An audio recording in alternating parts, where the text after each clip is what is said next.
Muy bien, pues muy buenos días, Dios los bendiga. Estamos viendo el contenido frase por frase en este capítulo de Isaías 53.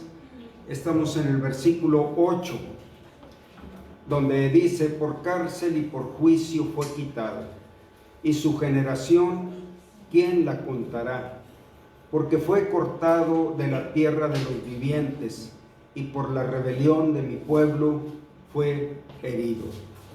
Bueno, todavía el profeta se considera incluido, porque él es parte de este pueblo que se rebeló, aunque él tenía un corazón entregado a la voluntad de Dios, y Dios pudo hablarnos muchas cosas a través del profeta Isaías, y entre ellas, bueno, este capítulo maravilloso de Isaías 53. La frase que dice: porque fue cortado de la tierra de los vivientes, es literal. Fue cortado como con una espada, fue cortada su vida. Sugiere fuertemente no solo una muerte violenta y prematura a sus 33 años, no simplemente por el juicio opresivo de los hombres, sino también por el juicio de Dios. Los hombres, según ellos, lo juzgaron durante 5 ocasiones, y sus juicios fueron fraudulentos, pero realmente ellos tomaron la parte del brazo ejecutor. Fue cortado de la tierra de los vivientes, no solo por el juicio de los hombres, sino también fue llevado por el juicio de Dios a la muerte. Esta es una parte que es muy importante visualizarla. Él dice que nuestra paz fue sobre él. Esta fue la sentencia de la ley por la culpa de nuestros pecados. Para que nosotros tuviésemos paz con Dios, el castigo de nuestra paz fue sobre él. Y esta fue la sentencia del juicio de Dios, el justo por los injustos. De hecho, la cruz es el juicio de todos los pecadores. La cruz habla de que cada pecador merecía la muerte. Solamente vemos a Cristo como nuestro sustituto, o como nuestro sacrificio expiatorio en nuestro lugar. En el libro de los Hechos, en Hechos 8:33, dice este mismo versículo que estamos leyendo en Isaías 53:8, lo dice de esta manera: en su humillación no se le hizo justicia. Esto habla de su paso por este mundo hasta terminar en aquellos juicios que hicieron las autoridades religiosas, Poncio Pilato, Herodes, y dice que en su humillación no se le hizo justicia. Él fue juzgado como un criminal, aunque no lo era. Mas su generación, ¿quién la contará? Porque fue quitada de la tierra su vida. Fue tratado como uno tan vil, que fue privado de un proceso justo. Lo condenaron como criminal, pero los juicios que hicieron sobre él eran juicios injustos, y fue presentado ante ellos de una manera humillante, como el más vil de los criminales. Fue insultado, fue abofeteado, fue escupido, fue vituperado. Por eso dice en Hechos 8:33, en su humillación no se le hizo justicia.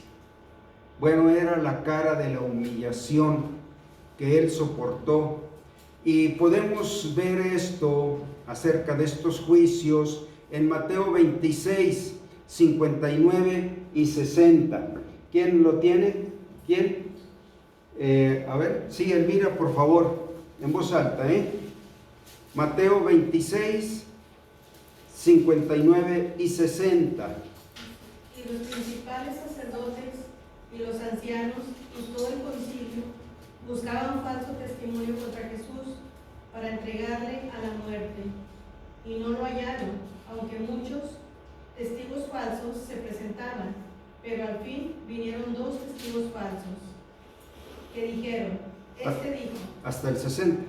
Ah, Bueno, lee otra vez cómo empieza la élite de las autoridades religiosas. Todos estaban determinados a darle la muerte. Por eso dice, en su humillación no se le hizo justicia. Adelante, otra vez, 59.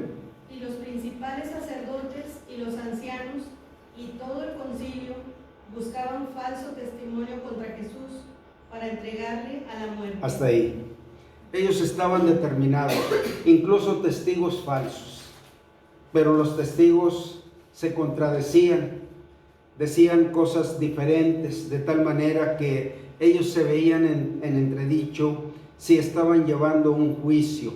Bueno, en ese sentido, también vamos a ver Marcos 14, 55 y 56. Si tú lo tienes, Elvira, por favor.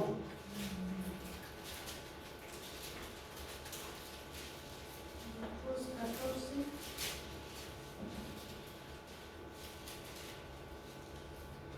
Sí. Y los principales sacerdotes y todo el concilio buscaban testimonio contra Jesús para entregarle a la muerte, pero no lo hallaron, porque muchos decían falso testimonio contra él, mas sus testimonios no concordaban. Así es. Es claramente que ellos querían llevarlo a la muerte. Por eso dice, cortado de la tierra de los vivientes. En un sentido, estamos viendo cómo en versículos anteriores dice que como un cordero enmudeció delante de sus trasquiladores, no abrió su boca, no protestó.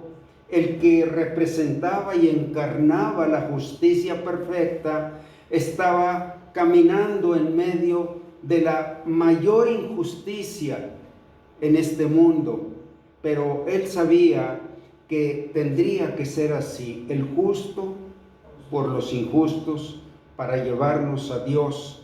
Y esto nos muestra la gloria de su amor irrenunciable. A cualquier precio, Él estaba poniendo su vida por nosotros.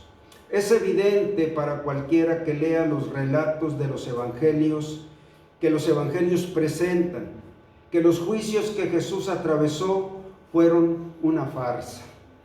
El juicio judío ante los sumos sacerdotes, Anás y Caifás, y todo el concilio y los ancianos, fue ilegal. Ellos eran los representantes de la ley de Dios.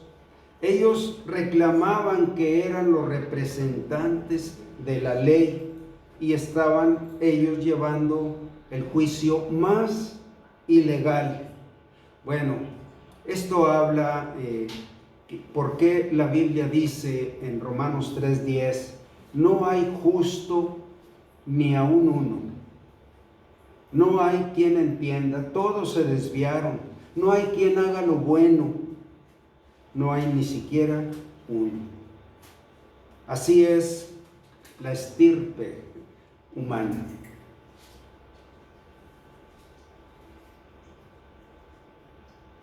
Se celebró de noche estos juicios.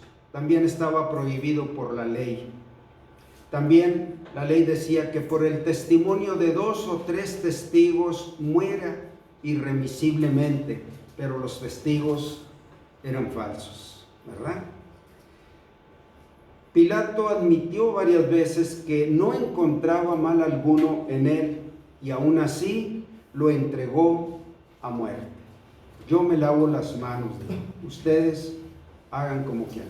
Cuando era el representante de la ley del Imperio Romano, era el gobernador romano y era el que tenía que ejercer la ley, pero se lavó las manos. Bueno, este es el mundo de la autoridad de los hombres. Este es el mundo de los que están en autoridad. ¿Cuán ciertas son estas palabras? Por opresión y juicio fue quitado. Bueno, estamos poniendo atención en las injusticias, pero la ley de Dios, cuando Él aceptó entregar su vida, la ley de Dios lo castigó por nuestros pecados. El juicio de nuestros pecados cayó sobre Él. El juez justo debería hacer justicia y la justicia pegó sobre Él. Y por la rebelión de mi pueblo fue herido. Bueno, ellos también tenían algo más por lo cual deberían considerar lo que estaban haciendo, porque ellos conocían las profecías, todo lo que se decía del Mesías que habría de venir, estaba descrito su perfil, su personalidad, su doctrina, sus obras, todo estaba como una radiografía, ¿verdad? Y como el especialista da el diagnóstico de lo que encuentra en aquella radiografía, así estaba descrita por los profetas. ¿Cómo sería su vida? Bueno, ellos, por eso le dijo a Pilato, el que a ti me entrega tiene mayor pecado que tú. El que lo había entregado era Judas, por acuerdo de estas autoridades. Ellas le habían pagado 30 piezas de plata para que lo entregara. El siervo del Señor. Esta es también otra de las caras que el Señor presentó delante de nosotros. Él vino como un siervo, no como Señor. Dios le dio el título de Señor después de la resurrección, pero en su vida Él fue un siervo y Dios lo vio así, el siervo del Señor, el Mesías. Él sufre, pero no por sí mismo, sino por la rebelión de mi pueblo fue herido. Recuerden que mientras la multitud gritaba, crucifícalo, crucifícalo, añadieron estas significativas palabras o palabras de maldición. No sabían lo que ellos estaban diciendo cuando pusieron a Pilato contra la pared. No le dieron oportunidad a Pilato y diciéndole, si a este no crucificas, no eres amigo del César. Entonces Pilato se vio presionado y cuando Pilato les decía, pero yo no encuentro mal en él, no sé por qué ustedes quieren crucificar a vuestro rey. Y ellos dijeron, su sangre caiga sobre nosotros y sobre nuestros hijos. Qué terrible maldición. Han pasado más de 20 siglos y ellos están sufriendo que la sangre de sus hijos cae sobre ellos. En todas las culturas, en todos los tiempos, ellos han sido perseguidos. Entonces, no sabían lo que estaban diciendo. ¿Por qué? Porque ellos veían a un hombre despreciable, un hombre que no tenía ningún valor, que esa sangre que no tiene ningún valor caiga sobre nosotros. ¿Qué nos ha de costar? Era tremendo.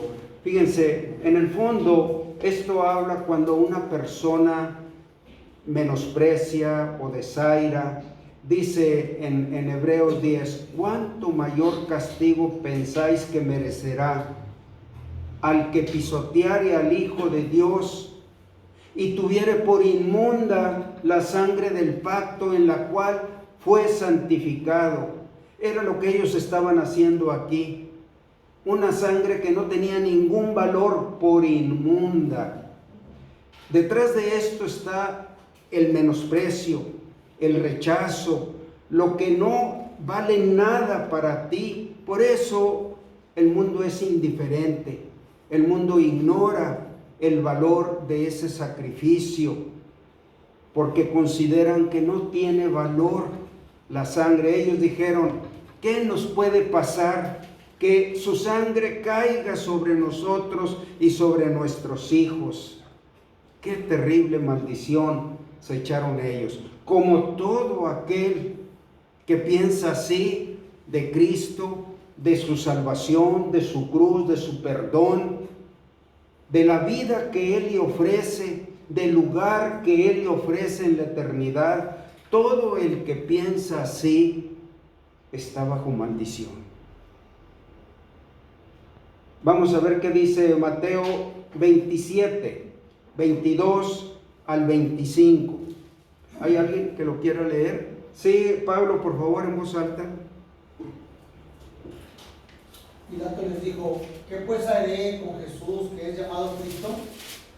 Todos le dijeron, sea crucificado. Y él dijo, pues, ¿qué mal ha hecho? Pero ellos gritaban aún más diciendo, sea crucificado. Viendo Pilato que nada adelantaba, sino que más bien se formaba un tumulto, tomó agua y se lavó las manos delante de la multitud, diciendo, inocente soy yo de la sangre de este hombre, allá vosotros. Sí, no podría ser inocente. Él tenía la autoridad para parar aquello y hacer justicia y ponerlos a ellos bajo la ley. Pero no lo quiso hacer. Se lavó las manos, como muchas personas. Mira, yo de religión, de esas cosas, yo no quiero hablar. Bueno, se lavan las manos, ¿verdad? Pero es imposible escapar del juicio del pecado. Si no aceptas el sacrificio de Cristo, tú tienes que pagar. La justicia caerá sobre ti. Con ello reconocieron que en efecto Él fue herido por la rebelión de mi pueblo, de los judíos. Pero cuando por fin se consumó la obra y exclamó a gran voz, consumado es, y habiendo inclinado la cabeza, entregó el Espíritu. Consumado el plan de Dios. Hay libertad, hay perdón, hay salvación, hay vida eterna para todo aquel que crea en Él. Consumado es. Al retirar su cuerpo ensangrentado, sus queridos labios callaron. La voz maravillosa se acalló. La luz se apagó en sus ojos y su gran corazón de el Hijo del Hombre dejó de latir. Sus amigos acudieron a bajarlo de la cruz. Ninguna mano enemiga tocó su cuerpo después de su muerte. Solo quienes lo amaban. Fue José de Arimatea, un hombre influyente entre los judíos. Él le pidió a Pilato que le entregara el cuerpo y él lo llevó a un sepulcro sin usar, que tenía preparado, y lo llevó a ese sepulcro. Lo acompañó en esta obra Nicodemo, aquel principal también entre los judíos que vino a Jesús de noche. En Juan capítulo 3, ellos dos se encargaron de bajarlo de la cruz, prepararlo para ser sepultado a las 6 de la tarde, porque ese día, después de las 6 de la tarde, empezaba el día de reposo. Bueno, ellos fueron sus manos amigas, pero en lugar de arrojarlo a un montón de basura, como como pensaban los judíos, que su sangre sea sobre nosotros.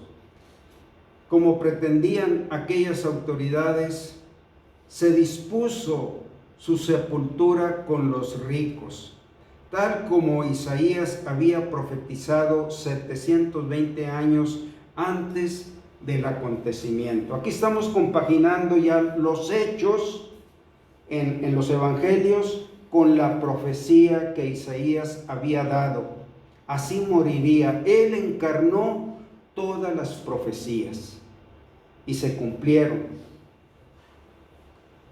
José de Arimatea, un hombre rico, se ofreció a depositar el cuerpo de Jesús en su tumba nueva que nunca se había usado. Alguien lo expresó de esta forma bastante sorprendente con estas palabras: quien salió de un vientre virginal debería ser depositado en un sepulcro virginal. Bueno, es una manera de ver cómo Dios acomoda las cosas. Luego, pasamos al versículo 10 de Isaías 53. Con todo eso, Jehová quiso quebrantarlo, sujetándolo a padecimiento. Dios no fue ajeno ni inconsciente de lo que estaba sucediendo, pero la ley del juez justo tenía que ser satisfecha por los pecados del hombre. Y él estaba aceptando aquel sacrificio. Con todo eso, Jehová quiso quebrantarlo, sujetándolo a padecimiento. Cuando haya puesto su vida en expiación por el pecado, verá linaje, vivirá por largos días, y la voluntad de Jehová será en su mano prosperada. Ahora el profeta está levantando su visión al momento de la resurrección hasta la eternidad. Él está hablando aquí, cuando haya puesto su vida en expiación, quitando la culpa de los pecadores, verá linaje, verá descendencia, verá a los que son suyos, los que son como él, verá linaje, vivirá por largos días eternamente, y la voluntad de Jehová será prosperada en su mano. Habla de que Dios va a seguir cumpliendo un plan en la eternidad para lo que realmente Él nos quiso llevar a la gloria. La voluntad de Dios será en su mano prosperada. Son los planes eternos. Nosotros vivimos, es algo tan temporal, tan pasajero, que todo está enfocado a que Dios quiere salvarnos, rescatarnos y llevarnos a lo que es su plan perfecto, su plan eterno. Toda la vida en Cristo aquí es para llevarnos al cielo. Por un tiempo estamos aquí. Cuando se pregunta quién es responsable de la muerte de Jesús, el mundo responde con bastante descaro. Fueron los judíos quienes lo condenaron a muerte. Es cierto, los gobernantes judíos lo entregaron para ser crucificado, pero también es cierto que los gentiles, es decir, todos los no judíos, los que estaban más allá del pueblo judío, los gentiles llama la Biblia, ellos también participaron en la crucifixión de Jesús. Pilato, como representante del gobierno supremo, en ese momento era el gobierno del Imperio Romano, en aquel entonces lo entregó, por lo que tanto judíos como gentiles son responsables. El que no es conmigo, contra mí es. El que no recoge conmigo, solo desparrama, dice Lucas 11:23. Pilato, aunque él pretendió lavarse las manos y quedar sin culpa, Él no fue con el Señor, a pesar de que él dijo, yo no veo ningún delito en este hombre, lo puedo soltar en este momento. Pero él dijo, bueno, allá ustedes, eso no vale para con Dios. No puede alguien tomar una posición neutral, o es conmigo o es contra mí. Se engaña el que piensa que lleva la fiesta en paz con Dios. No, Jesús es nuestra paz. Él hizo la paz con Dios. Y si no lo tenemos a Él como nuestra paz, hay juicio. Eso es la ley. Jesucristo fue castigado por la ley de Dios, la ley que castiga el pecado. De tal manera que nadie puede ignorar de una manera tan sabia, por decir entre comillas, no, mira, yo en eso no me meto. Yo llevo las cosas bien con todo mundo. Pues eso no cuenta para con Dios, para con la ley de Dios. Pero esa situación, como la posición que tomó Pilato, no agota el asunto, porque es un asunto judicial. Debemos ir más allá a esta misteriosa declaración. Con todo eso, Jehová quiso quebrantarlo, sujetándolo a padecimiento. Le ha sometido a padecimiento. Cuando nos preguntamos por qué y cómo pudo Dios Padre deleitarse en la muerte de su amado Hijo, la única pista que tenemos es la extraordinaria promesa que dice en Romanos 8:32, el que no escatimó ni a su propio Hijo, sino que lo entregó por todos nosotros, ¿cómo no nos dará también con Él todas las cosas? Bueno, tenemos que entender que los planes eternos para con esta criatura que Dios hizo a su imagen y semejanza, todo descansa sobre Cristo. Fuera de Cristo no hay un plan de Dios para un mortal. Y en Hebreos 2:10 dice, porque convenía a aquel por cuya causa son todas las cosas y por quien todas las cosas subsisten, que habiendo de llevar muchos hijos a la gloria, perfeccionase por aflicciones al autor de la salvación de ellos. Bueno, es lo que estamos viendo. Convenía. Esta era la manera en que Él llevaría muchos hijos a la gloria. Bueno, vamos a hacer una pequeña pausa aquí para tener la segunda parte de este mensaje.